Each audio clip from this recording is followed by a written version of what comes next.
The committee will come to order. Without objection, the chair is authorized to declare a recess of the committee at any time, and all members will have 5 legislative days within which to submit extraneous materials to the chair for inclusion in the record. This hearing is entitled Evaluating the Effectiveness of U.S. Sanctions Programs. I now recognize myself for 5 minutes to give an opening statement. I'm pleased to welcome our colleagues and our witnesses to this subcommittee's hearing on U.S. sanctions.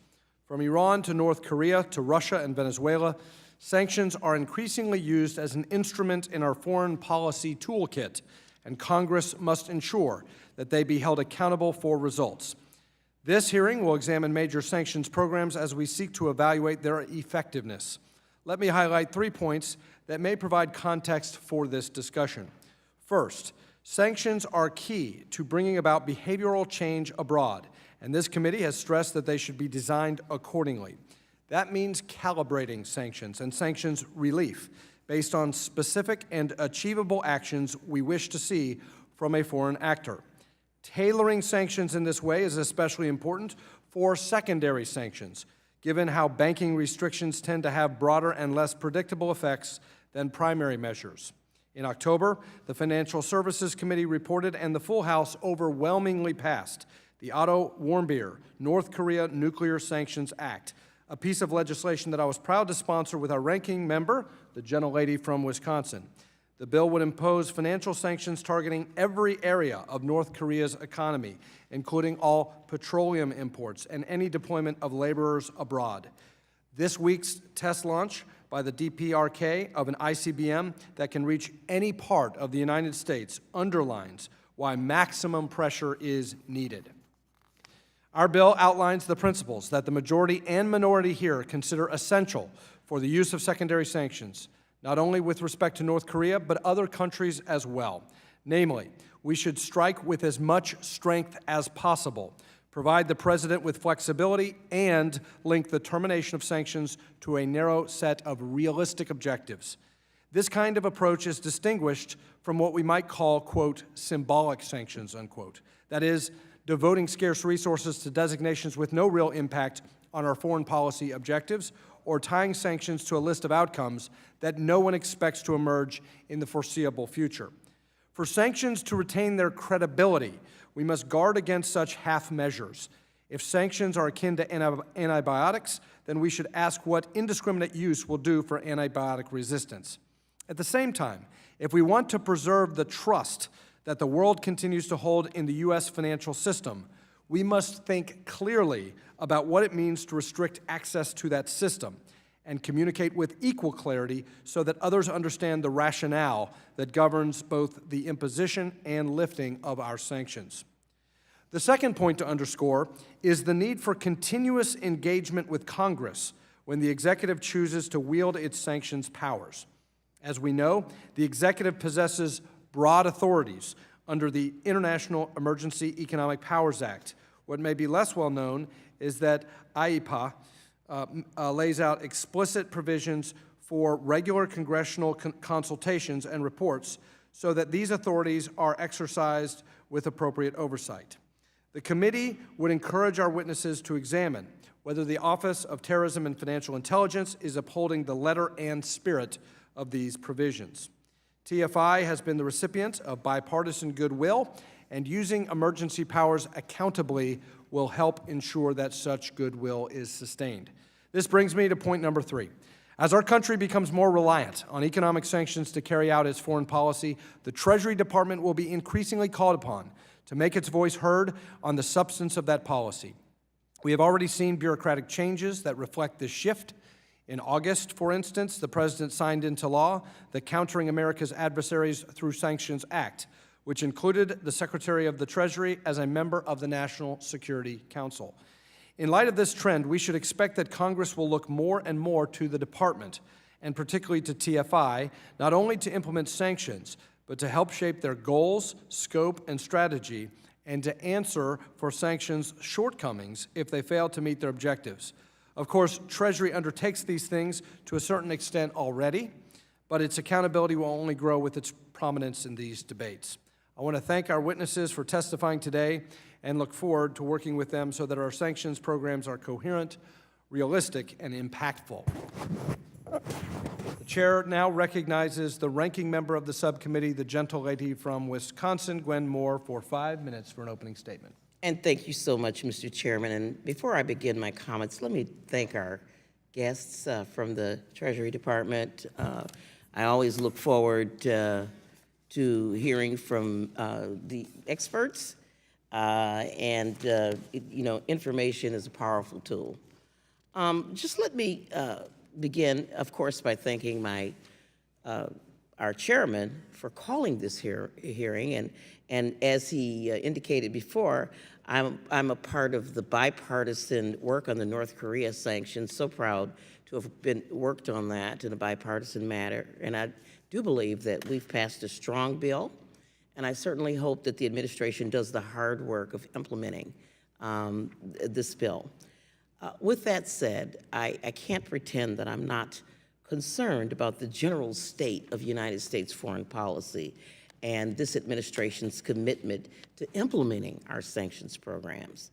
I can tell you that as an American, I think there are many other people who join me in feeling that we are isolated and weak, with even the British debating whether or not the President of the United States is welcome in England. I mean, this is stunning.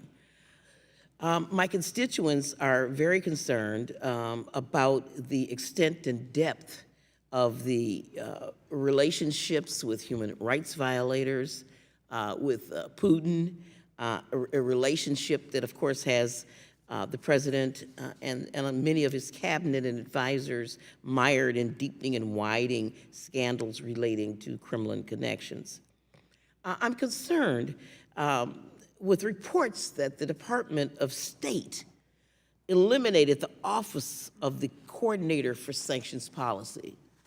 And we did the hard work in this committee to draft this North Korea sanctions bill, and I'm sure that our witnesses are aware that the U.S. currently has sanctions against Russia and that Congress recently passed further sanctions against Russia. So it is puzzling to me why the Department of State would eliminate the office that would coordinate these sanctions policies. I think you can catch my drift and perhaps even empathize with me. Cutting out some people who could help you all. I'm sure you're also aware that the administration seems not to be implementing these Russian sanctions. You know, forgive me, but I grew up in a time and era where as a public school student, as a little girl, we were diving under our desks. We were so afraid of Russia. And so it is puzzling to me why we're not implementing those Russian sanctions at this point. I'm worried that the administration is more interested in implementing the goals of the Kremlin to not have sanctions than the statutory mandates of this Congress to expand and strengthen Russian sanctions. I really am interested in hearing about the Treasury's efforts to make sure it is implementing congressional intent and vigorously enforcing sanctions against Russia. I am going to apologize in advance for bowing out of the meeting somewhat early because I have a conflict of another meeting that is extremely important as well, but I do look forward to hearing your testimony. I will be here to hear your testimony and answer some of these questions. Thank you so much, and Mr. Chairman, I yield back. The gentlelady yields back. Thank you for that opening statement. Today, we welcome the testimony of Marshall Billingsley, the Assistant Secretary of the Treasury for Terrorist Financing.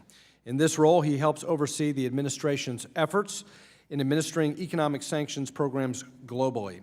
Prior to joining Treasury, Mr. Billingsley served as Managing Director for Business Intelligence Services at Deloitte Advisory. He had previously held positions at the Department of Defense, where he served as Deputy Undersecretary of the Navy and Principal Deputy Assistant Secretary of Defense for Special Operations and Low-Intensity Conflict. Mr. Billingsley has also worked as a NATO Assistant Secretary General for Defense Investment and as a staff member on the Senate Foreign Relations Committee. He is a recipient of the Defense Medal for Distinguished Public Service. John Smith is the Director of the Treasury Department's Office of Foreign Assets Control, OFAC, which is responsible for administering economic and trade sanctions to advance U.S. national security and foreign policy goals. Mr. Smith has previously served as OFAC's Acting Director, Deputy Director, and Assistant Director. Prior to joining OFAC, Mr. Smith served as an expert to the United Nations Al-Qaeda and Taliban Sanctions Committee from 2004 to 2007, and as a trial attorney at the U.S. Department of Justice from 1999 to 2004. Each of you will be recognized for 5 minutes to give an oral presentation of your testimony. Without objection, each of your written statements will be made part of the record. Mr. Billingsley, you are now recognized for 5 minutes. Chairman Barr, Vice Chairman Williams, and Ranking Member Moore. If you could pull your microphone just a little bit closer to you, that'd be great. Thank you, sir. And members of the committee, thank you for inviting me here today to offer testimony on the effectiveness of sanctions and to talk about a number of the matters that you, Chairman, and you, Ranking Member, have raised in your opening statements. The Treasury Department has, in my view, pioneered the use of targeted sanctions as a tool of statecraft, and we are continually refining how we employ financial pressure. In the interest of time, I'll skip to the bottom line up front, which is that I believe that there are several reasons why sanctions are quite effective tools. Chairman, I do actually agree with the way you laid out the overall context of sanctions. But I believe I can name, and I will name, numerous examples in which our sanctions have been effective, and I'd like to provide 4 specific reasons or 4 specific matters which I think affect the effectiveness of sanctions when we choose to employ them. Now, this administration has aggressively targeted ISIS leaders and operatives for their operational and financial support around the world, and the result has been that we've engaged, John and OFAC have engaged in over 70 actions against ISIS leaders, their facilitators, recruiters, and affiliated money services businesses worldwide. U.S. and UN designations, along with close cooperation between the United States and Iraqi authorities in particular, in fact, I just came back from Baghdad a little more than a week ago, have effectively shut down a number of exchange houses that were functioning as key nodes for ISIS, or Daesh as we might call them, and their financial facilitating networks. Separately, we continue the effort against Al-Qaeda and other terrorist groups through both unilateral and multilateral actions. And Secretary Mnuchin, as you may know, recently announced the opening of a rather significant and rather innovative breakthrough, which is the creation of a multinational terrorist financing targeting center, the TFTC, that is housed in Saudi Arabia. And in conjunction with that announcement, the 6 Gulf Cooperation Council member states, so 7 of us altogether, 7 nations, imposed sanctions on a network of Al-Qaeda and ISIS financiers and weapons traffickers in Yemen. This was, in fact, one of the biggest multinational designations ever outside of the United Nations. We've also targeted, and I'm sure you'll hear more about the way we've gone after dozens of North Korean individuals and entities, including coal companies, banks, financial facilitators. Any revenue that North Korea generates that can be used to support, or actually any revenue they generate, period, is used to support the various weapons programs that the regime has, and we're determined to cut that off. Finally, and I know we'll want to talk more about Iran today, sanctions were the dominant factor in forcing Iran to the negotiating table over their nuclear weapons program, and we are committed, the administration is committed to combating Iran's malign behavior around the globe. Even Hezbollah's leader, Hassan Nasrallah, has acknowledged that their donors are scared to continue remitting funds as a result of U.S. sanctions. Now, I mentioned 4 specific reasons why I think sanctions are effective. First is that we employ these against the backdrop of an international financial system that we are continuously working to improve, to create enforceability, capabilities, to create standards through the Financial Action Task Force, to cause the international financial system to embrace anti-money laundering and countering the financing of terrorism standards, and to create regimes that are enforceable across the globe. This has been a patient and long-standing effort of the Treasury Department. It is a bipartisan, nonpartisan endeavor that has stretched across multiple administrations, and it's because of this backdrop of driving the creation of these regimes that we are in fact able to cause our partner nations to work with us and to embrace and enforce these measures. I would say, in the interest of time, a second reason that sanctions are so effective is because of the financial diplomacy that goes with the actions we undertake. A specific Treasury action by OFAC or by FinCEN is often preceded by and almost always followed up with engagement by the Treasury and State Departments with our allies, our partners in the public and private sectors. And I would say as a general proposition, sanctions are most effective, as the ranking member indicated, when they're implemented multilaterally. That said, of course, this administration, and in fact no administration, would hesitate to take action unilaterally to defend the American people as necessary. But when and where possible, we do work with other nations to amplify our message and drive concerted action.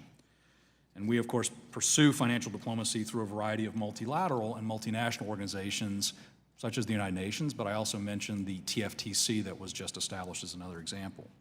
I'm at time, but simply to summarize the final two reasons, which I can come back upon as you wish. A third reason and a third important criteria is that we have to be clear and consistent in our messaging. When we sanction, what is it that we're seeking to achieve? And I'd suggest how we've approached Venezuela is a good example. The fourth that influences the effectiveness, and Mr. Chairman, you mentioned this specifically, is the extent to which the targeted individual, their finances, do they touch the international financial system? I would agree with you that symbolic sanctions probably are not worth the candle, though there are times and places where that is worthwhile. Again, appreciate the chance to appear before the committee, Mr. Chairman. Thank you. The gentleman's time has expired. Director Smith, you're recognized now for 5 minutes. Thank you. Chairman Barr, Vice Chairman Williams, Ranking Member Moore, and distinguished members of the committee. Thank you for inviting me here to discuss the important role of sanctions and addressing some of our nation's most prominent national security and foreign policy challenges. As the Director of the Treasury Department's Office of Foreign Assets Control, or OFAC, I'll speak to the sanctions my office has imposed against supporters of destabilizing and provocative actions of governments such as North Korea, Iran, and Russia, as well as a range of other actors engaged in conduct antithetical to our nation's ideals and interests. When deployed strategically and with precision, sanctions are a highly effective way of pressuring regimes and malign actors to change their behavior. These regimes and actors ultimately rely on funding to operate, and by freezing their assets, cutting them off from the U.S. financial system, and restricting their ability to interface in the international financial system, the choice to them becomes clear. Either modify your behavior or accept the isolation and negative economic effects of our financial blacklist. One of our highest priorities is targeting the North Korean regime and its key financial vulnerabilities. This year, OFAC has issued 8 rounds of sanctions related to North Korea, adding 112 individuals and entities to our specially designated nationals and block persons list, what we call the SDN list. The regime requires revenue to maintain and expand its nuclear and ballistic missile programs, and we've focused our efforts on areas where we can have the maximum disruptive impact. Just last week, OFAC sanctioned several Chinese trading companies that were responsible for hundreds of millions of dollars of imports from and exports to North Korea over the last few years. Earlier this year, we designated a number of Chinese companies that had imported nearly $500 million worth of North Korean coal between 2013 and 2016. That action, combined with diplomatic pressure and multilateral sanctions, helped pressure China to announce that it would halt all coal imports from North Korea, representing a blow to the regime's revenue generation capabilities. Iran is another top priority, and since January, OFAC's issued 8 tranches of sanctions involving Iran, designating 78 targets around the globe in connection with the Islamic Revolutionary Guard Corps, the IRGC, and Iran's ballistic missile program, support for terrorism, human rights abuses, cyber attacks, transnational criminal activity, and other destabilizing regional activity. We recently designated the IRGC under the Global Terrorism Executive Order pursuant to the Countering America's Adversaries through Sanctions Act, the CATSA legislation that you mentioned. And just last week, we sanctioned an IRGC Quds Force counterfeiting network that deceived European suppliers to procure advanced equipment and materials to print counterfeit Yemeni banknotes, potentially worth hundreds of millions of dollars. Another significant priority for OFAC is addressing Russia's destabilizing activities in Ukraine. This summer, we continued our regular pattern of sanctions and designated 38 individuals and entities involved in the ongoing conflict in Ukraine. And more recently, we've been hard at work implementing requirements and publishing guidance related to the CAATSA legislation passed by Congress. I want to be clear and emphasize that Treasury has fully implemented every CAATSA requirement delegated to it within the statutory deadlines. We've also used our sanctions this year to address the erosion of democracy in Venezuela, disrupt major narcotics traffickers in Mexico, Colombia, Peru, and Venezuela, increase pressure on the Assad regime in Syria, deny terrorist groups like ISIS and Hezbollah the ability to access the U.S. financial system, and shine a spotlight on various governments for serious human rights abuses. We've dedicated the bulk of our resources and attention on the issues most pressing to our nation's security. We greatly appreciate Congress's partnership and continued efforts to ensure that OFAC and TFI are equipped with adequate tools and authorities. However, I'll note that our existing powers are relatively broad, and in order to achieve maximum impact, we need flexibility in administering and enforcing our sanctions. Additionally, the increase in congressional reporting requirements and statutes with no expiration dates ultimately draws resources away from our primary sanctions activities. Thank you again for the opportunity to speak with you today, and I look forward to continuing to work with you and your staff as we try to maximize the impact of our sanctions. Thank you. The gentleman's time has expired, and the chair now recognizes himself for 5 minutes for questioning.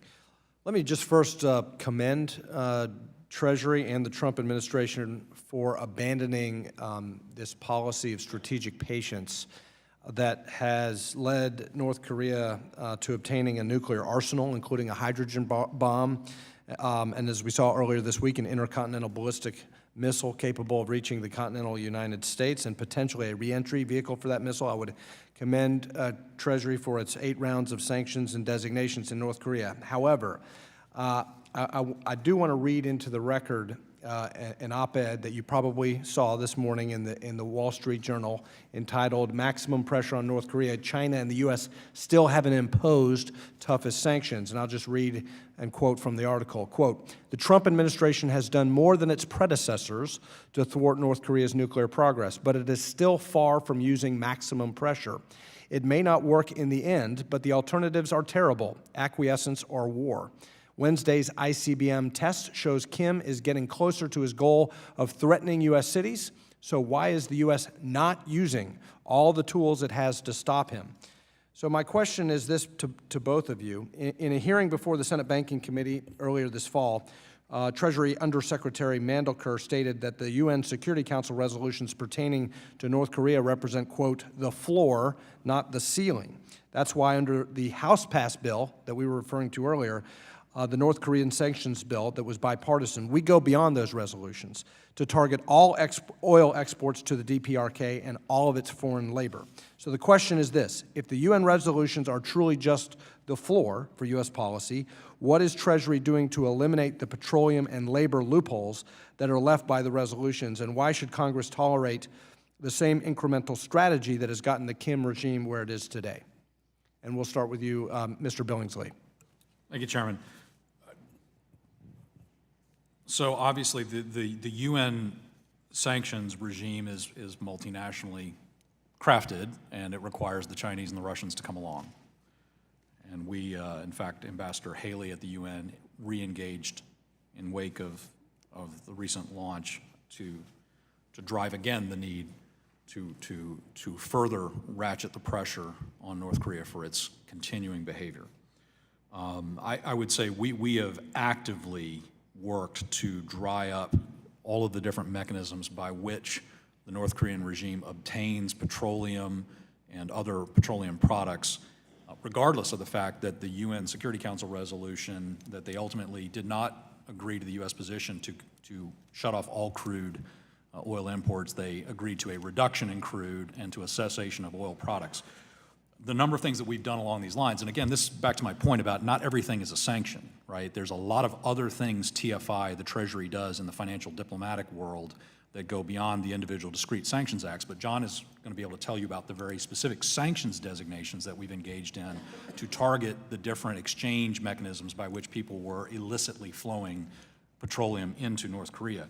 But on top of that, we've identified the latest evasion technique that the North Koreans are using, which involves North Korean oil freighters pulling out into the middle of the ocean and linking up with commercial chartered oil tankers to do ship-to-ship transfers. We've exposed a number of these. We've gone after their flagging authorities with the various nations to yank the flagging authority to cause the vessel to have difficulties. We're further investigating the network of shell and ownership structures that are created to hide the true ownership of these ships. On labor, we have been, I personally have engaged with a large number of countries overseas, particularly in the Middle East, to secure agreement to expel North Korean slave labor from these countries and to identify the companies that were being used to exploit these people. Those are just two examples of how we're. If I could just jump in there, you did mention in the testimony about the designation of the 4 Chinese trading companies that have conducted business and the designations there, but I'm sure you're familiar with the recent report that indicated that there are over 5,000 such companies in China. And, we just want to know how Treasury can make a dent in these Chinese firms' business with North Korea if you're focusing on individual designations as opposed to these secondary sanctions on these middlemen, front companies. So, the challenge we have is when we see these press reports and these 5,000 here, 3,000 there, the challenge is that we have to meet evidentiary standards for the measures that we take, legal standards. So we do need much more granular information so that John can take his actions. So when we get these leads, we follow them up aggressively. Well, thank you. My time has expired, and as my questioning points out, I think as our recently passed House bill makes clear, we believe there is a need for Treasury to exhaust all options available, especially in light of this most recent ballistic missile test. And at this time, I'd like to recognize the ranking member for 5 minutes of questioning. Thank you so much, Mr. Chairman. Thank you again. Yeah, one of the most horrific acts that's occurring anywhere on the planet Earth at this point is the ethnic cleansing that's occurring in the ethnic cleansing of the Rohingya people who fled to Bangladesh since late August. And I was wondering, is there any program under the Global Magnitsky Act that targets the senior-most members of these Burmese security forces who likely ordered these rapes and murders and acts of arson? Have you identified any of these folks? And when do we expect to see sanctions announced against Burma? Thank you, Ranking Member. I'm glad you mentioned the Global Magnitsky Act. We appreciate Congress's giving us the authority to target human rights abusers and corrupt actors worldwide. And as you mentioned, this authority gives us the opportunity to target those that are responsible for such activity, serious human rights abuses, no matter where they occur. Congress has given a mandate in that legislation asking us to report at certain periods and take action by certain periods, and the next period comes up in December. And I think the Treasury Department is working to make sure that we implement this statute fully. And so it is something, while I can't talk about, have you identified any people in Burma? we have not under Global Okay. Magnitsky. It's authority that has just been delegated to us. Okay, thank you for that. I was arrested hanging out with John Lewis, warned some of the freshmen about him, for protesting at the Sudanese embassy for crimes that have been committed in Sudan. And the president, by the way, still remains under indictment by the International Criminal Court for war crimes, including genocide. We impose sanctions for human rights violations, and yet we have relaxed them under this administration. What did I miss? Well, relaxed, we actually removed them. Right. Remove them, why? Correct. Well, we removed them, by the way, on the basis of criteria established by President Obama. So President Obama, established 5 specific criteria against which the Sudanese would be held accountable. Okay, thank you. My time is waning. I'm going to continue on this theme of sanctions and human rights. because I'm confused by what the policy of the administration is. We have seen him, following Obama's agenda. He is reimposing sanctions and strictures against Cuba. He has decided that Venezuela has become enemy number one because of the government's role in undermining democratic processes and institutions. And yet, we see that he shows a fondness for totalitarian strongmen around the globe, including the Philippine president, Duterte, praising the authoritarian leader of Egypt, who had his political opponents gunned down and jailed those dissidents. And President thinks that they've done a fantastic job in a very difficult situation. And of course, defended President Putin against accusations that he's murdered journalists and dissidents. And so I am wondering why it seems to be such a checkerboard approach to sanctions. Can you help me sort of sort this out? And also, what I want to ask you, Mr. Smith, is sometimes you can give waivers for, and I want to know if there are any waivers that we don't know about. You can do it without coming to Congress, for reducing or relinquishing waivers against Russia. So thank you for the questions. With respect to the human rights-related designations, we've continued to actively target over the past year human rights-related concerns in North Korea, Iran, South Sudan, and Venezuela, among other programs. So we have continued our focus on human rights concerns. In terms of waivers with respect to Russia— So how does this, yeah, okay, go on. With respect to Russia, I think most of the waivers that might exist in statutory programs have been delegated to the State Department under the various authorities. OFAC can issue particular licenses, and under the COTSA legislation, Okay, and so I have 2 seconds left, very quickly. My time has expired. Gentlelady's time has expired. Chair now recognizes the Vice Chairman of the Subcommittee and author of the Strengthening Oversight of Iran's Access to Finance Act, the gentleman from Texas, Mr. Williams. Thank you, Chairman Barr, for your important work on sanctions legislation, most recently the House passage of increased North Korea sanctions. Given the overwhelmingly increased aggression under the Kim regime, this legislation could not be timelier. I'd like to also welcome Assistant Secretary Billingsley and Director Smith to our subcommittee and thank them for joining us this afternoon. I appreciate your time and I appreciate your expert testimony. America and some of her most important allies, such as Israel, are under the constant threat by those that wish to harm us. And the work that both of you do in the sanctions field helps to keep the bad actors away. Appreciate that. Though there are areas where we can improve, I am specifically encouraged by the current administration's path forward in dealing with the world's foremost state sponsor of terrorism in Iran. After 8 years of flawed policy toward Iran, culminating with the terrible JCPOA, I'm encouraged by the President's direction. So, Assistant Secretary Billingsley, thank you for being here. And Iran continues to be extremely concerning to me and those I represent. We must do all we can to ensure that appropriate sanctions are enacted to the world's foremost state sponsor of terror.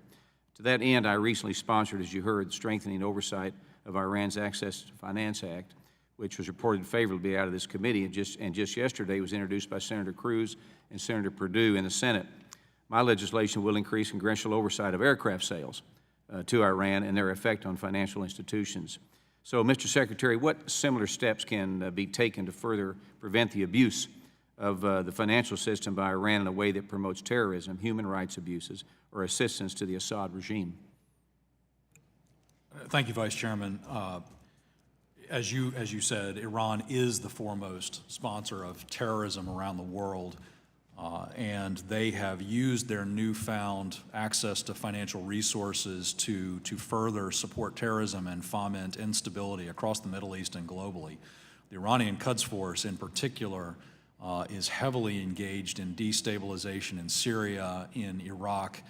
They are moving money to Hezbollah, to Hamas, and to other terrorist organizations, and obviously their role in Yemen in the civil war there, supporting the Houthis, is truly incredible. Much more needs to be done to constrain Iran's ability to obtain and move finances to terrorist organizations. And that's why congressional action under CAATSA with regard to the Iranian Revolutionary Guard Corps, the Revolutionary Guard Corps as the parent organization of the Quds Force is a major entity or set of entities interwoven throughout the Iranian economy. And so one of the things that we've been cautioning our European allies and others is to be very careful as you look at doing business with Iran, because we have sanctioned the IRGC. Actually, the Europeans have as well, and we expect that extreme caution should be exercised before entertaining any type of business in that country, particularly when they have not only no safeguards and no anti-money laundering regime to speak of, but when they're engaged in the kind of outrageous counterfeiting behaviors that Director Smith mentioned, which completely fly against all of the norms of the financial services sector. Thank you. I'd also like to further discuss the tools that the Treasury is utilizing in its fight against Iran's destabilizing financial activity. In August, Congress passed new sanctions legislation giving the Trump administration new tools for the fight against Iran's missile program, terrorist assistance, and human rights abuses. I firmly believe that Iran will continue to develop new ways to work around U.S. and international sanctions to continue their campaign of terror across the globe. So another question I have is, how do we maintain pressure on Iran's leadership and financial institutions, ensuring that the IRGC and related financial entities do not create loopholes to avoid these sanctions? Quickly, in two ways. I'll talk with one, and then I think Director Smith on the other. With regard to pressure on the regime, one of the things that they have to do is they have to create a legal framework and be held accountable for stopping the financing of terrorism. They do not have sufficient laws in Iran. I don't know that they would honor those laws even if they had them, but they don't have the regime in place, and we ought to insist that until they do have an anti-money laundering set of laws that are being enforced, countermeasures should be imposed on their financial sector. I was just going to say, I think we also need to keep doing what we're doing and ramping up pressure, exposing the bad activity where we see it across the board, and we're exposing it wherever we see it around the world, no matter what country it's involved in, no matter what type of company, and we're exposing the different types, including the counterfeiting ring that I mentioned earlier. Okay. Thank you. I yield my time back. The chair now recognizes the gentleman from North Carolina, Mr. Pittenger, for 5 minutes. Thank you, Mr. Chairman. Thank you, gentlemen, for being with us today. Appreciate your commitment, your involvement with us. Director Smith, and I would say to you as well, Mr. Secretary, would you please discuss with us the tools that you believe are effective that at your disposal that will allow us to address export controls? I'd like you to discuss CFIUS as well, and what modifications should be made, if any, to CFIUS and the relevance of that committee, and particularly as we deal with nations who have supported our adversaries and also seek to acquire assets in our own country. So if you could respond to that, I'd be grateful. Thank you so much for the question. I think it's very helpful, and it's been very helpful to have the interest from Congress in making sure that we have the appropriate tools. When you ask about the appropriate tools that we can use, I think the power that Congress has given us and the oversight that Congress plays has been a very important role in our success in being able to go after these types of activities of concern. The fact that we have the authority to call out these activities, freeze their assets, prohibit U.S. persons wherever they may be from engaging in this type of behavior, and then Congress nudging us to add in additional designations or sanctions, for example, with respect to the IRGC, where we had designated it before, but we added to it under the terrorism authorities and all its agents, affiliates, and officials worldwide. That's been a very helpful power for us to have. I think I'll yield to my colleague Marshall on the CFIUS question. OFAC plays a role in terms of reviewing some of those, but it's not my expertise. Thank you. And Congressman, the issue I have is that this administration of the CFIUS process belongs to a different part of the Treasury, and so I'm hesitant to kind of opine when I think they would give you a better answer, but I will definitely arrange that discussion. Well, I thought maybe you might have a perspective of it just from, I do in the sense that we need to ensure that that the critical pieces of our economy are safeguarded from adversarial acquisition or influence. do you feel that they're vulnerable today? I do feel they're vulnerable today. Do you feel that the expansion of the oversight of CFIUS is warranted today? I'm not sure I understand exactly what's implied by that, but I do believe that Well, greater capability for oversight. greater capability for investigation, from understanding the origin of funds, the structure of acquiring entities, to make sure we truly understand who is behind acquisition of different companies, Joint ventures and the like. things such as that. Yes, sir. Absolutely. Very good. Mr. Secretary, another point, what's the typical evidentiary standard that's needed to designate a foreign entity for violating U.S. sanctions? And as well, when dealing with the support of terrorism proliferators, what should that standard be? I'm going to defer to Director Smith on the evidentiary standard because he's got a team of lawyers and counsel that help him on that, but it does tend to vary. Thank you. Mike? The standard is the basic administrative standard that's used across the federal government. It's the reasonable cause to believe. It's a relatively low standard in terms of when you think of the overall standards of proof of beyond the reasonable doubt in the criminal context, or even a preponderance of evidence that says more likely than not. Ours is just a reasonable cause to believe. So it's basically, are we reasonable in believing that? And that is the standard that we use in our designations programs as well as our enforcement of sanctions violations.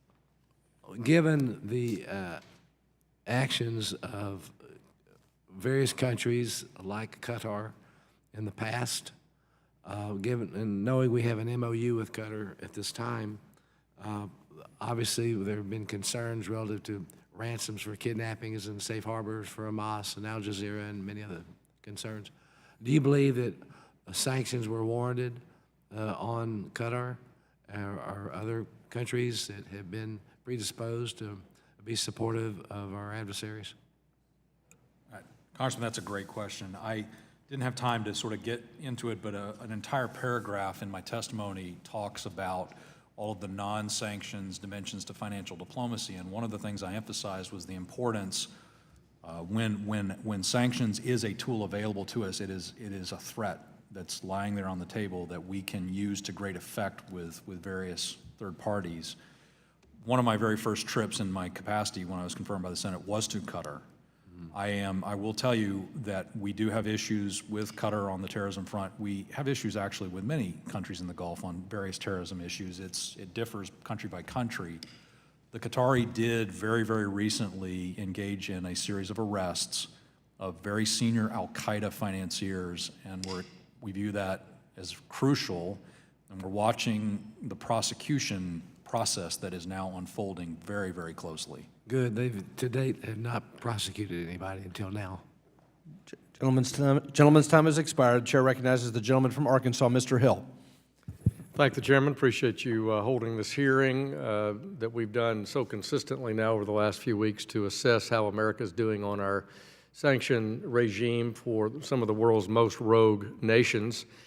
And sure appreciate our witnesses' service to our country and tackling these tough issues, because we're not going to be successful in countering illicit finance or terrorism without every asset at our disposal, diplomatic, military, and financial, economic. So thank you for leading the economic cause. I want to talk a minute, since we've talked a little about North Korea, let's talk some more about Russia. I was particularly pleased Secretary Tillerson appointed Ambassador Volker as our special envoy regarding trying to break the frozen conflict around Minsk. I think this was something missing from the previous administration, where America really partnered in the EU and heading in a different direction. And I was intrigued by your comments in your testimony talking about Russia's obviously destabilizing actions in the Ukraine. But in addition to that, it continues to meddle in Eastern Europe generally through cyber attacks, incursions, disinformation campaigns, and even evidence that they interfered in Montenegro's elections last October. It's for this reason, back in June, that Mr. Swayze of New York and I introduced a Fighting Russian Corruption Act, H.R. 2820. And one thing I'd like you to do today is if you would take a look at that legislation and give me your thoughts about it officially from the Treasury. It sets up an anti-corruption office over at State as a political matter to work particularly in the EU with our European partners about taking our knowledge, our capabilities that we have both in cyber, illicit finance, and partnering with them to counter Russian political meddling. And I think it would be important because you do so much work in the technical assistance area where Treasury would help train our U.S. diplomatic efforts in that regard and make it part of our NATO effort as well. We suggest that anti-corruption become part of NATO's readiness plan. So if you would take a look at H.R. 2820, we have 12 Republicans and 4 Democrats, and I appreciate the work with Mr. Swayze on that. So given this political interference that you've established both in the Ukraine and in Montenegro and other Balkan countries, what is Treasury prepared to do to punish and deter activities like this under your existing authorities you have? Well, Congressman, I think you have highlighted a number of worrisome activities by the Russians.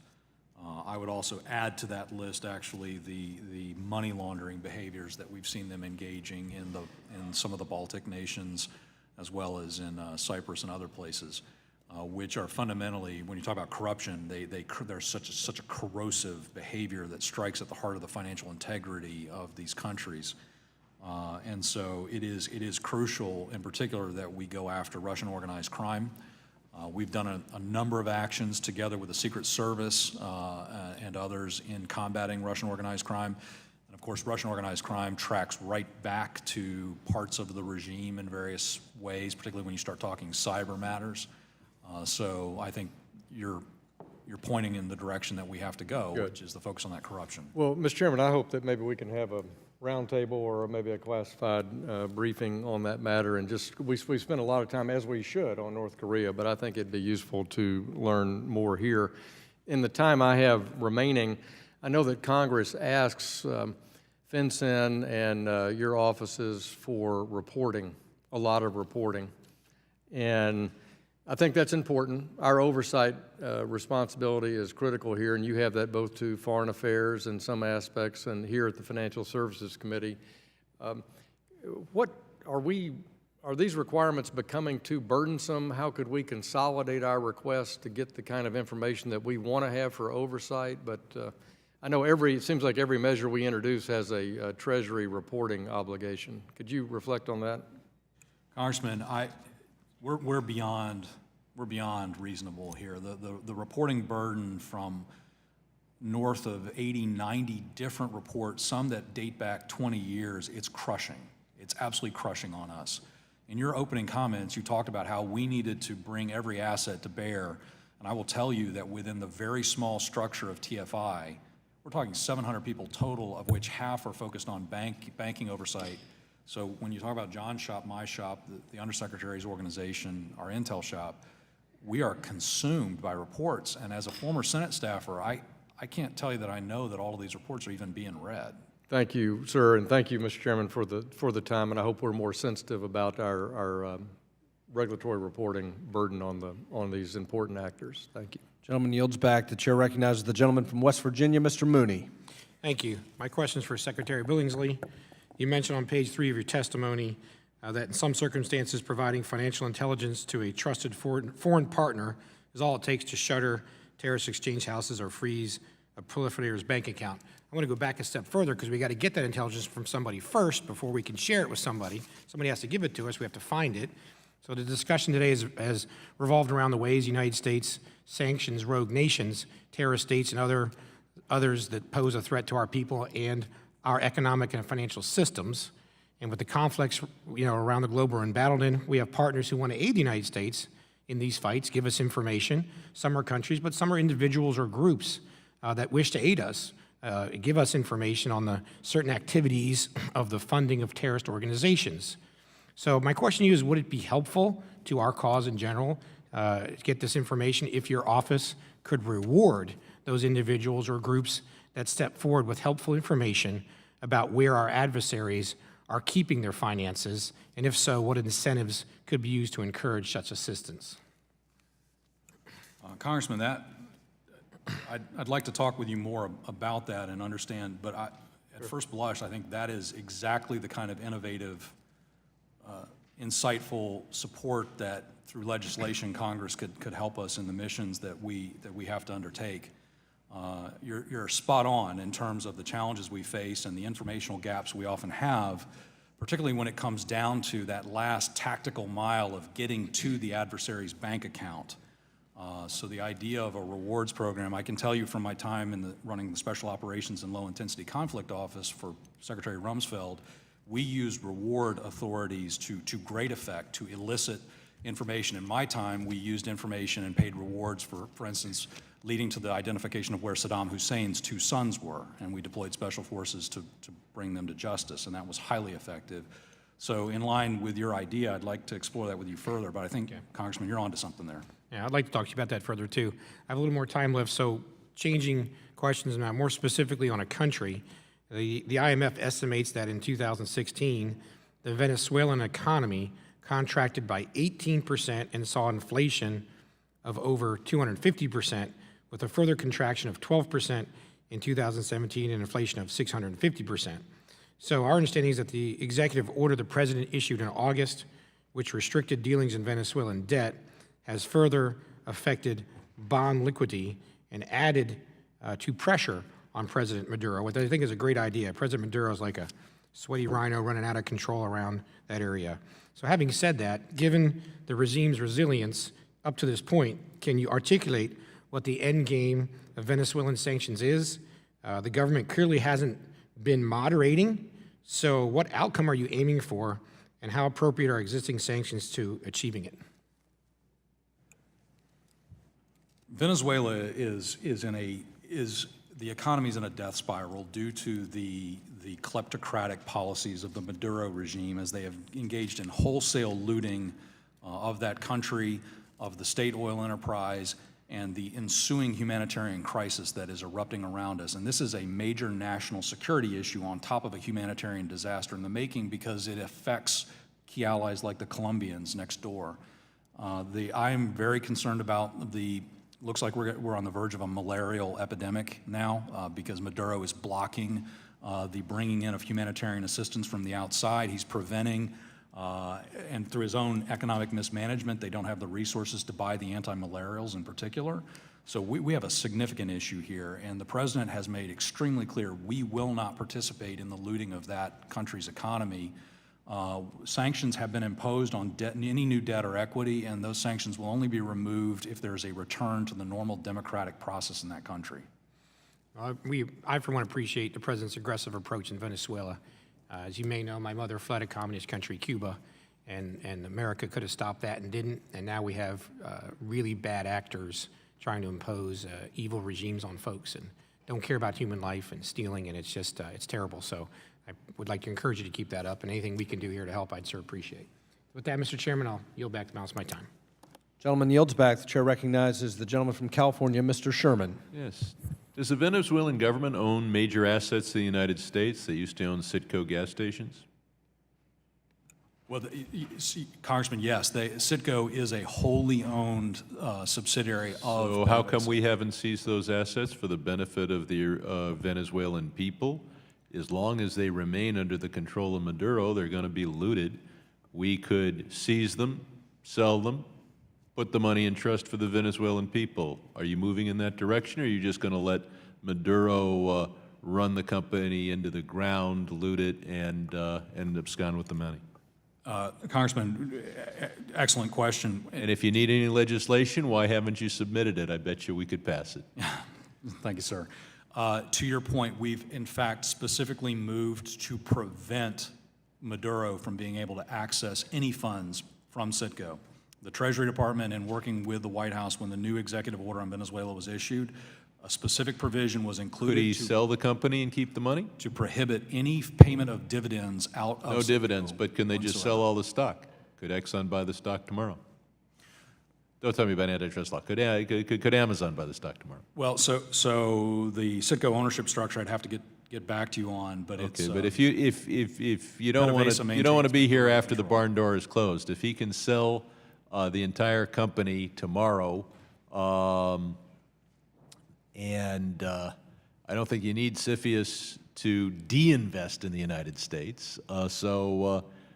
Anyway, you'll just more work for you when you get back. Speaking of more work, obviously we require a lot of reports, but that's because we don't require reports. Sometimes we pass laws and nothing happens. As to North Korea, the strategy of this administration is to go after individual Chinese companies. That may raise the cost of doing business for North Korea a bit, but if the top 25 Chinese companies in an industry refuse to do business with North Korea, the 26th biggest may not care about doing business with the United States, and they may decide to pick up the North Korean business instead. The only way you're going to accomplish anything is if you at least threaten to sanction the whole country. It's got to be something that hits the government in Beijing, not just the pocketbook of a few large companies, because it is not a successful sanction if you force somebody to pay a higher ATM fee because the banks with the lower ATM fees won't do business with them. The goal here is not to annoy Pyongyang. It's not to destroy Pyongyang, but it is to put them in a position where they feel their economy might be destroyed. Let's turn to Iran. Mahan Air's designated as a terrorist entity, given its support for the Assad regime and its involvement in terrorism. Yet every day, Mahan Air lands at airports in Europe. And every day, the flag airline from that country flies from that big airport to the United States. Why are we allowing European air carriers to start their flight at a Mahan-infested airport and come to the United States? Why are we not going after the airports, or are we serious about Mahan Air? You have an answer? It's a great question, Congressman. We are very serious about Mahan Air. It is the aviation arm of the Quds Force. It is what they use to traffic weapons, terrorists, assassins. So why are we still doing business with airports that accommodate them? Why are American planes still buying fuel from the same companies that sell fuel to Mahan Air at European airports? Two points on that. One is that we have been in a departure from the previous administration's approach. We have been incredibly aggressive with the Europeans. You're setting a rather low bar for yourself, but go on. At least we clear the bar, right? But I think you make a good point, and I think it would be very prudent for any company that transacts with Mahan Air to be exceptionally cautious going forward. I don't think they should be cautious. I think you should nail them. Then they'll know. But now let's talk about the IRGC. There are about 800 IRGC companies that have yet to be sanctioned. You've sanctioned about 80. You got sanctions on individual planes. I'm not counting those. Likewise, only a handful of companies and individuals that have done business or provided significant assistance to IRGC have suffered secondary sanctions. Is your standard of proof too high?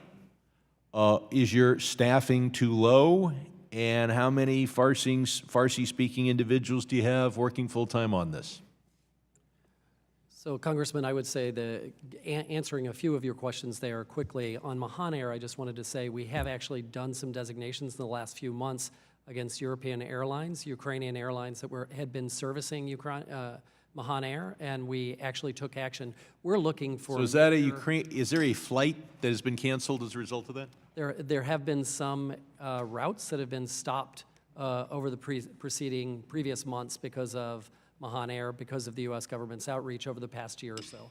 On the questions you ask on making sure the standard of proof, It's the reasonable belief standard that we have. It's not a too high. It's something that we can live with. But in terms of what we're trying to do with IRGC and other targets, trying to hit the maximum impact ones. We're not trying to do a numbers game where we give you 20, How 30, many or Farsi 60 speakers more. working full-time? We have a number of them, but I can get back to you with the answer. The but time has expired, and we may have an opportunity for a second round. Time of the gentleman has expired. We may have a chance for a second round. The chair now recognizes the gentleman from Indiana, Mr. Hollingsworth. Well, first and foremost, I want to echo all of what my colleagues have said in thanking you for the work that your teams put in every single day. Hoosiers back in the 9th District feel unsafe with some of the things they see around the world, and I know you and your teams are working every day to ensure that the world becomes safer for Americans at home and American interests abroad. I wanted to spin the globe back to Venezuela for a moment. Mr. Billingsley, you had mentioned that there's a restriction on new debt with regard to Venezuela. I certainly understand that. I know also that that restriction is fairly broad, and the summary of new debt as provided by OFAC is somewhat difficult to parse through and better understand. With regard to Russia specifically, I think there were a number of frequently asked questions that were also posted to help people parse through what is new debt versus existing, et cetera. I wanted to find out whether there's any possibility or whether there's an expectation that more clarity will be provided around the new debt definition for Venezuela specifically, and that can go to either of you, frankly. Congressman, thank you for the question. I think we have been responding, and we published additional FAQs with respect to many of these questions with respect to Venezuela. Right. In fact, we did put something out with respect to what the meaning of debt as well. So we can refer you, those FAQs to you or your constituents. We're getting a lot of calls on this, and we're trying to be responsive. Fantastic, and I think, as Mr. Sherman and some others have mentioned, some clarity around understanding what transactions are permissible with regard to Citgo as well. I know I've had some constituent companies that have been concerned about any dealings with them or understanding what level of dealings with them and don't want to be unnecessarily or unintentionally caught up in something that's larger than they are. So appreciate that as well. I just say if you can have your constituents reach out to us, we have the compliance hotline that operates as well as the licensing division. We're taking a lot of calls on this and trying to make sure that we get the clarity out there. Fantastic. I know that my constituents back home and the companies that they own, operate, or manage want to do the right thing, understand, as you well said, the humanitarian crisis as well as the national security crisis this presents, but they want to do the right thing and understand where they are with regard to the law. Following up on Venezuela a little bit further, I know that one of the things that economists have talked about is just the need to restructure the debt in Venezuela. And obviously with the new restrictions in place, that can't happen or may happen only in some sort of gray zone of understanding. Is it your understanding that we are going to require the Maduro organization, administration, government itself to change, or is there any capacity in which those officials themselves can get into compliance such that there can be a restructuring of the debt via IMF or other external resources? So, on the IMF question, this is a country, this is a regime that has failed to publicize any of the standard data that are expected by properly functioning economies. On top of that, you're dealing with a regime where Maduro and his cronies, his vice president is a drug kingpin, and he put him in charge of the debt discussions. This is a designated individual. On top of that, this is a country where its constitution specifies that the National Assembly is the only organization that can authorize the issuance of new debt. But what Maduro did is wiped out democracy. He overturned the National Assembly. These people have run for their lives.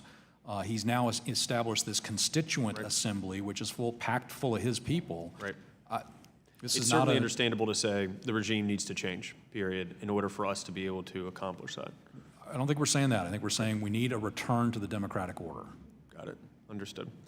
And then, is there any feeling what the time frame or timeline might occur? Do you see any sort of weakening in resistance by the administration's cronies, et cetera, or has it been as obdurate as it's proven in the past?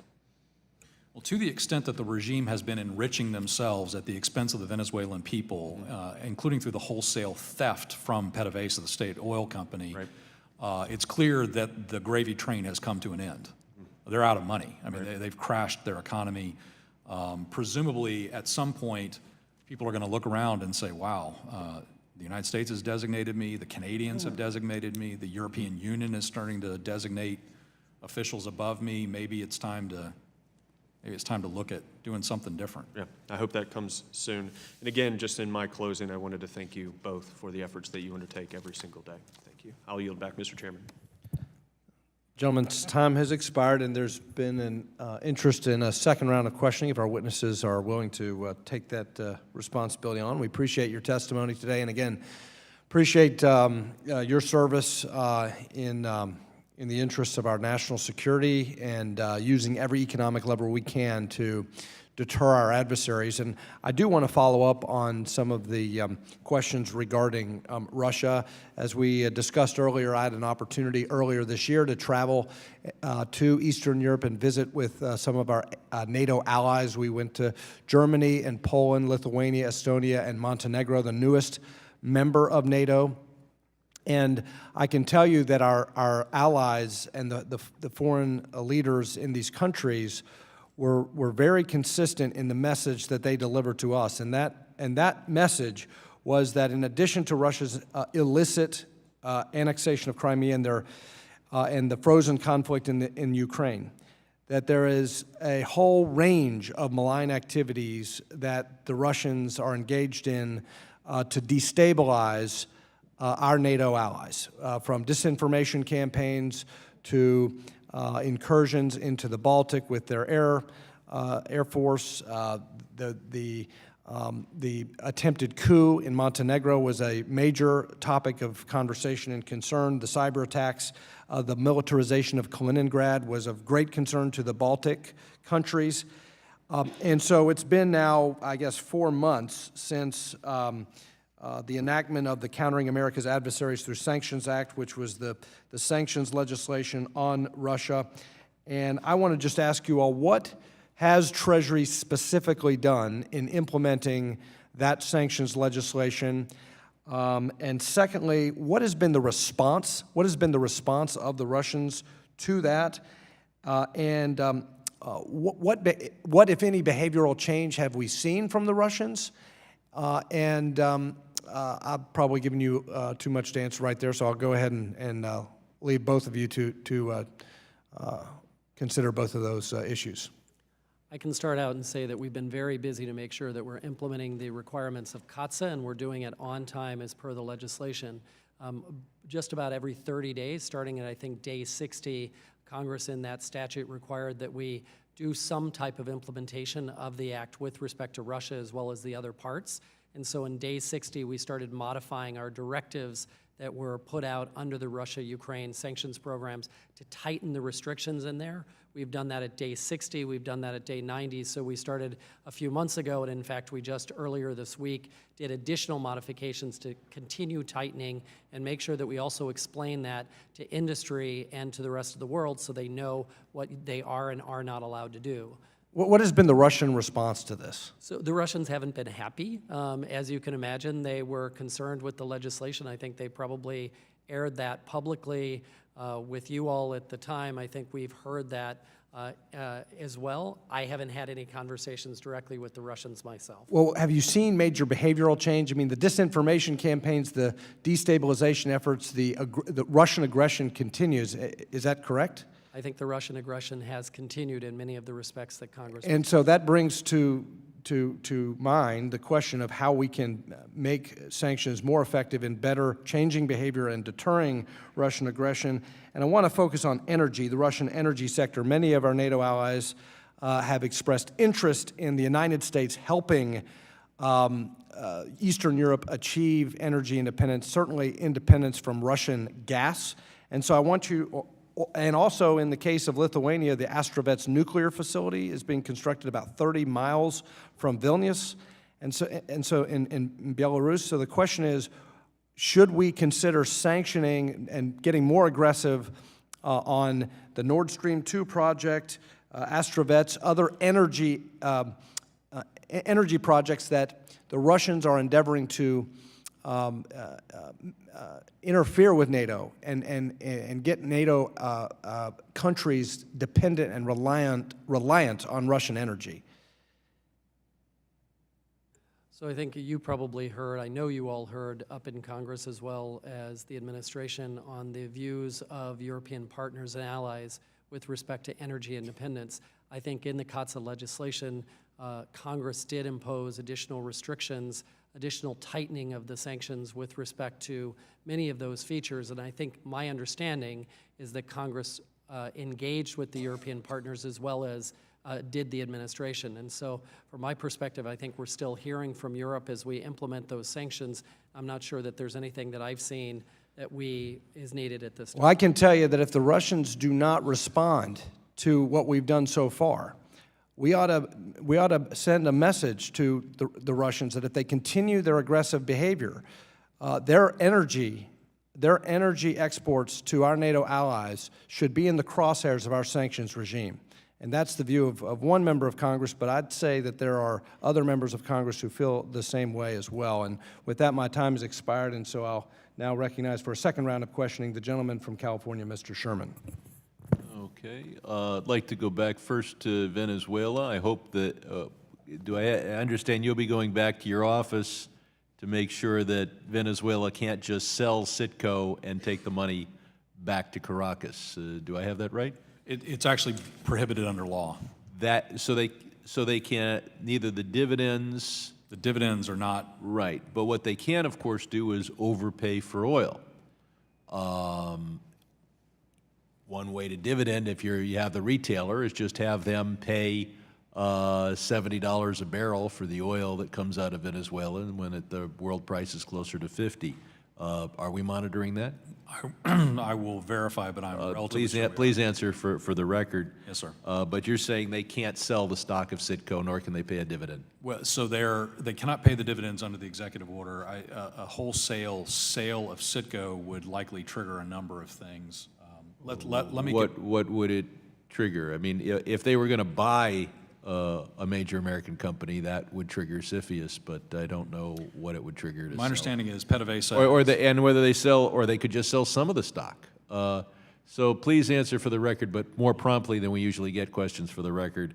What are we doing to make sure that Citgo is not overpaying its Venezuelan affiliate for either refined or non-refined petroleum products? But second, what are we doing to prevent them from selling some or a majority of or all of the stock? Now, as to Mahan Air, it seems like Ukraine was the low-flying fruit because it just so happens the Ukrainian airline is also in the airline servicing business. United doesn't refuel American Airlines flights, but in some airports the airline is also the... But it's not just sanctioning in that circumstance. Mahan Air is flying into Milan and into Munich. Are we going to continue to allow American planes to fly into Milan and Munich, and are we going to continue to allow foreign planes to fly from Milan and Munich into the United States? Sir, I can't talk about what we would do in the future, but what I can tell you is that the Treasury Why Department... haven't we done it already in the past? I mean, this is Mahan Air. Why should flights, why should American towns be connected by direct routes into airports that are servicing Mahan Air? The Treasury Department is engaged... I mean, we try to prevent American airplane travelers from coming close to terrorists. You're flying in the terrorist airline's already on the ground. Excuse me. Please continue. The European... This just to remind everyone in the audience, this is not an open forum for conversation, and we will enforce that rule, and the witness may answer the question.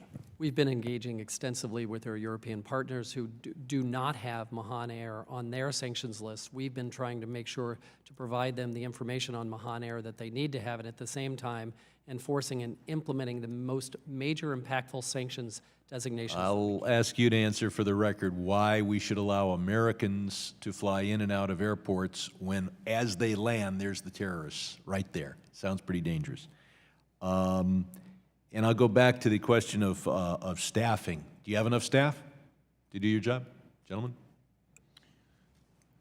Congressman, that's That's always a challenging question. The formalistic view is that I would need to coordinate with OMB and so on and so forth, and we're putting the budget request forward. The practical reality is that when you look at the use of Treasury authorities, we are burning hot. In fact, I think we just submitted to the Finance Committee the survey that's taken of our employees, and if you parse through the survey data, what you see is that maintaining a work-life balance for our people is something we're keeping a very close eye on. So your people are working enough so that their spouses are complaining. Sounds like we should get you some more people. And I would say the taxpayers getting their money to work out of the people you have now. And I'm told that between the two of you, you have maybe 2 Farsi-speaking individuals. Can either of you be confident that between the two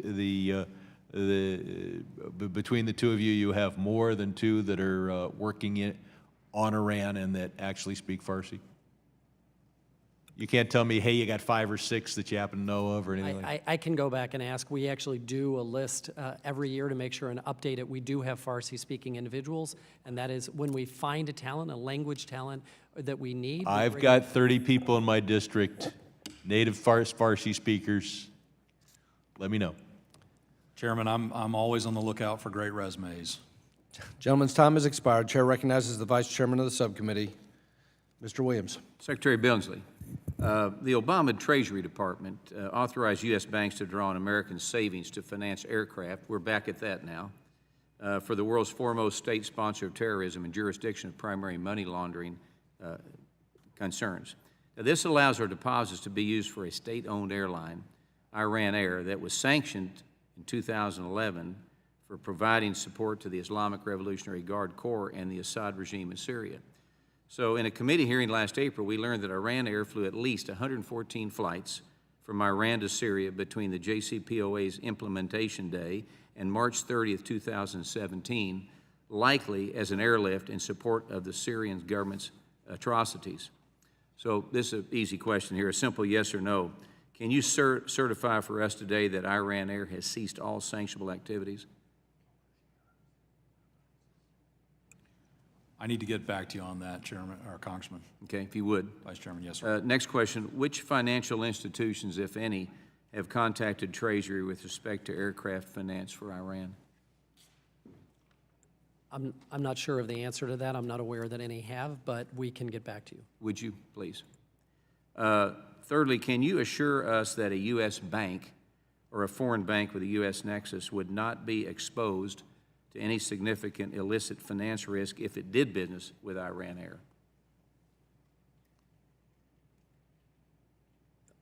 I'm not sure of the question. If you're saying, can we assure you that if a U.S. bank engaged in this transaction, in any transaction that was licensed, they would be part of a transaction that we authorize, but where the money goes to in Iran, I can't assure you or give you any guarantee of where that goes.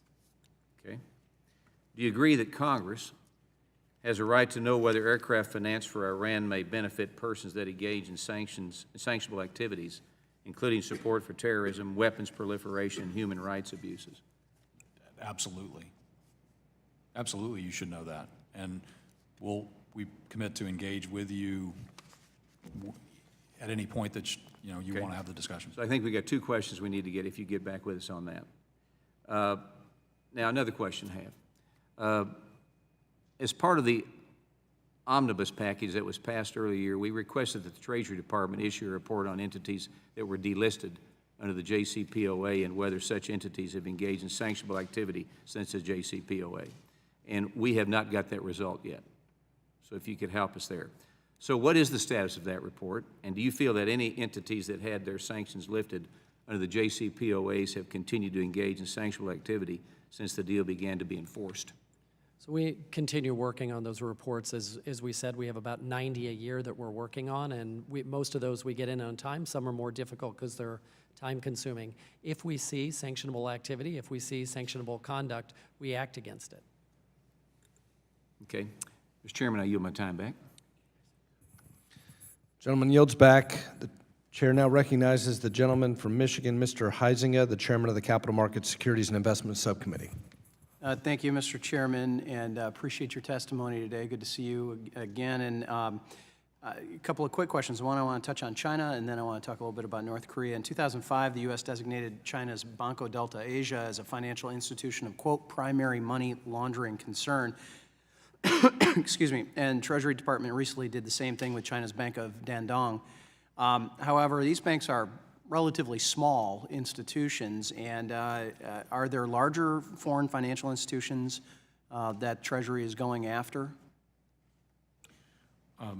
Thanks for the question, Congressman. We as a matter of practice, don't tip our hand in advance of any actions. I don't want to know names. I want to know whether there certainly are bigger fish to fry, and I'm looking for some reassurance that that Treasury is looking at this and is looking to pursue this. I think the best reassurance I can give you, because it's out there, is that we put out an advisory to all of our financial institutions through FinCEN, which showed the kind of typology that Bank of Dandong was engaged in, and then highlighted other areas where our banks need to be wary, and pointed them right at a particular part of China adjacent to North Korea where we urge our banks to be vigilant. You can interpret directly from that we have a lot of concerns, and we continue to investigate. And Mr. Chairman, maybe we had a great classified briefing yesterday, and maybe this would be an issue and a subject that we could, if need be, we needed to go into a classified bipartisan briefing. We might want to look at doing that. Quickly, in July 13th, Washington Post article, high-level North Korean defector who was part of routinely evading sanctions noted how even when North Korean firms are on the blacklist, he said, quote, North Korea is 100% state enterprise, so these companies just change their names the day after they are sanctioned. That way the company continues, but with a different name with a different name than the one on the sanctions list, end quote. And so, without objection, Mr. Chairman, I'd like to enter that article into the record as well. So I assume without objection, I'd like to enter an article into the record. So ordered. Thank you. We've also seen North Korean entities designated by Treasury. Is there more energy being devoted to enablers in China or Southeast Asia and elsewhere rather than just play whack-a-mole with DPRK entities? Yes, sir. The key is not to play whack-a-mole. The key is to map these networks out and then to take the networks down simultaneously, employing not just sanctions authorities from OFAC, but working with our law enforcement community, partner nations and their communities, the intelligence community, and so on, diplomatic endeavors. Otherwise, you're treating symptoms of the problem, not the root cause. Well, treating those symptoms, I wholeheartedly agree. This one stunned me. There's media reports that there was a proposal circulating within the UN Security Council that would have frozen North Korean leaders' assets. And I said to myself, I didn't know there wasn't an asset that wasn't frozen already.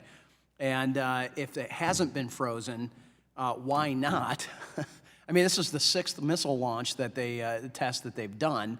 If we haven't gotten to every significant North Korean leader's assets internationally, which the reports are they are significant. We know that they have no problem starving their own people for advancement of both the weapons as well as their own aggrandizement. But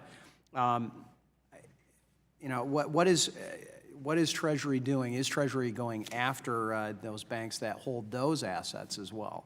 We are. Okay. Well, I look forward. Maybe we can unpack this a bit more in a slightly different setting. But I think this is a significant issue, and this is one of the few tools that we know has worked in the past, and we need to continue to implement that. So with that, Mr. Chairman, I yield back. Gentleman yields back. The chair now recognizes the gentleman from West Virginia for 5 minutes. Thank you. We'll continue right along on the North Korea issue line of questioning. And I think my first question is about relating to the Office of Foreign Assets Control. So direct this first one to Mr. Smith. On September 26th, OFAC announced it was designating 8 North Korean financial institutions, along with 26 representatives of North Korea banks abroad. So how is it that as of September of 2017, there were still any North Korean banks that remained unsanctioned, and how many more still have not been designated? So when we identify a bank, and we use specific terminology, when we identified those banks, we were identifying them for the ease of the public, but the state-owned banks had already been designated as a matter of their assets would have been frozen in the United States because they were government of North Korea. So we used the term, we identified those banks, and then we sanctioned the additional financial representatives around the world because we were adding them to our list. So it's very important for us because our SDN list is used around the world. We want to make sure that's on every bank's filter, no matter in the United States, but also around the world, so that they get a hit even if it's not in the United States. Okay, so you've got it covered then. They've all been designated one way or another for sanctioned. Okay. Secondly, then, what is the real impact of blocking a North Korean bank's property in the United States? So, like, what's the magnitude of their assets? How would they have access to them under existing U.S. trade restrictions? So the impact of sanctions can be different depending on the entity that's sanctioned. A North Korean bank would likely not have had assets, would not have had assets in the United States because we had already prohibited that activity. But when I say the impact of sanctions is, it's freezing the assets in the United States, it's putting them on our blacklist so no U.S. person around the world can deal with them, but it's also, our SDN list is used around the world, by banks around the world, by major companies and conglomerates around the world. So that's the impact, is making sure that not just in the United States, but the rest of the world can follow suit and hit our alarm. Okay. And it's not just banks that use the OFAC SDN list. There are certain governments, and we don't talk much about this, but there are certain governments that actually will pursue parallel blocking actions on their own based on an OFAC sanction. And so we do get a magnifying effect from a number of key countries when OFAC takes action. Thank you. Second question, still on North Korea. Either one of you who has more information, try to answer this one. I'm going to cite a New York Times article. As a conservative, I don't often cite the New York Times articles, but in this particular case, I think they've done some good work. In their article on September 8th, it was reported in this New York Times article that North Korea may now be exporting less to China, but North Korea may also be receiving trade credits from China to finance continued imports. And of course, these trade credits would help nullify the effect of sanctions, even if North Korea were having problems coming up with hard currency. So if Chinese entities, including banks, are negotiating the impact of trade sanctions, shouldn't the Treasury be designating them? It's a great point, and I think we are seeing, as they evolve in response to UN Security Council resolutions, the constant effort to evade sanctions, and barter is one of the ways there. So trade credits, or maybe just plain old barter, is another way that they're trying to evade the effect of the financial hammerlock that we are endeavoring to put on them. So we are tracking that, and if you trade with North Korea, I don't care whether you're trading in dollars or won or whatever, any barter relationship exposes you to U.S. sanctions. Okay. Thank you, Mr. Chairman. I'll yield back. Yield my time to the chair. The gentleman yields back, and there's 1 minute left remaining from the gentleman's time. And if I could just ask one final question to our witnesses with respect to North Korea. A lot of the questions today on North Korea and focused on secondary sanctions on Chinese entities. And we've talked a lot about the fact that those secondary sanctions may not yet have been fully exhausted. To the extent that is the case, is that because of